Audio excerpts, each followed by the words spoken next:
जैसे जैसे आज के टाइम में लोन लेना इजी होता जा रहा है, वैसे वैसे लोग लोन्स में फंसते जा रहे हैं क्योंकि उन्हें ये 3 टर्म्स नहीं पता होती, प्लेज, मॉर्टगेज और हाइपोथिकेशन। अब इन तीनों टर्म्स को समझने के लिए एक टर्म है जिसको समझना इंपॉर्टेंट है, creating a charge. Creating a charge का मतलब होता है जब भी कोई पर्सन लोन लेता है किसी बैंक या प्राइवेट इंस्टीट्यूशन से, तो वहां पर एक कोलेटरल सिक्योरिटी रखवाता है। वो कोलेटरल सिक्योरिटी आपका गोल्ड हो सकता है, कोई लैंड हो सकती है, या ईएमआईज जो हम पे करते हैं तो उसकी ओनरशिप राइट हो सकती है। वो कोलेटरल सिक्योरिटी तब बैंक या उस प्राइवेट इंस्टीट्यूशन के काम आती है जब आप प्रिंसिपल अमाउंट या इंटरेस्ट पे नहीं कर पाते हैं। देखिए, सबसे पहले प्लेज और मोर्टगेज का डिफरेंस समझेंगे, हाइपोथिकेशन को इसके बाद हम समझेंगे। तो प्लेज को समझने के लिए एक एग्जाम्पल लेते हैं, गोल्ड लोन का एग्जाम्पल। देखिए, गोल्ड जो है वो एक मूवेबल प्रॉपर्टी है, यानी उसको इधर उधर मूव किया जा सकता है।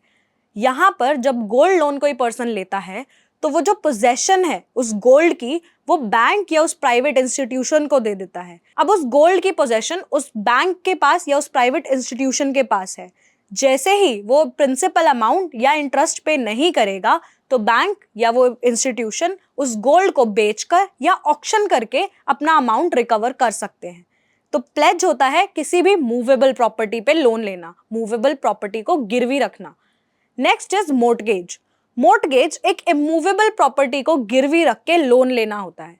जैसे सपोज एक लैंड है एक पर्सन के पास, उसके अगेंस्ट वो लोन लेना चाहता है, तो लैंड की टोटल पोजेशन तो वो नहीं ट्रांसफर करेगा। यहाँ पर सिर्फ ओनरशिप राइट्स बैंक को या उस प्राइवेट इंस्टीट्यूशन को ट्रांसफर किए जाते हैं। तो मोर्टगेज में जो पोजेशन है वो बोरोअर के पास ही रहती है, यानी वो उस लैंड पे रह भी सकता है पर उस लैंड को बेच नहीं सकता क्योंकि उसकी ओनरशिप बैंक के पास है। जैसे ही वो ब्रीच ऑफ कॉन्ट्रैक्ट करेगा, यानी ड्यू अमाउंट को पे नहीं करेगा, वहां पर सबसे पहले बैंक उसकी पोजेशन को छीनेगी, यानी उस पर्सन से पोजेशन ले लेगी और ओनरशिप राइट्स को यूज करते हुए उस प्रॉपर्टी को सेल कर देगी। लास्ट जो टर्म है हाइपोथिकेशन, ये बहुत इंपॉर्टेंट है समझना क्योंकि आजकल ईएमआई कल्चर बहुत बढ़ गया है। ईएमआई कल्चर के लिए हाइपोथिकेशन को समझना इंपॉर्टेंट है। ज्यादातर हाइपोथिकेशन मूवेबल प्रॉपर्टीज पे दिया जाता है। यहाँ पर जो पोजेशन है वो बोरोअर के पास ही रहती है, एक्चुअल ओनरशिप राइट सिर्फ लेंडर के पास होते हैं और हाइपोथेटिकली ओनरशिप राइट बोरोअर को दे दी जाती है। यानी एक एग्जाम्पल के थ्रू समझते हैं, मैंने एक फोन खरीदा ईएमआई पर, मेरे पास उसकी टोटल ओनरशिप भी है और उसकी टोटल पोजेशन भी है, यानी वो फोन को मैं यूज भी कर सकती हूँ और चाहूं तो उसको बेच भी सकती हूँ। लेकिन जो एक्चुअल ओनरशिप अगर देखी जाए तो वो आज भी बैंक के पास है जब तक मेरी ईएमआईज कंप्लीट नहीं होंगी। जैसे ही मैं ईएमआई पे करना बंद कर दूंगी, वैसे ही बैंक मेरी कार या मेरे फोन को सबसे पहले सीज करेगा, यानी अपनी ओनरशिप वापस लेगा और मुझसे पोजेशन भी ले लेगा और लेटर ऑन उसको सेल भी कर सकता है, रिकवर भी कर सकता है।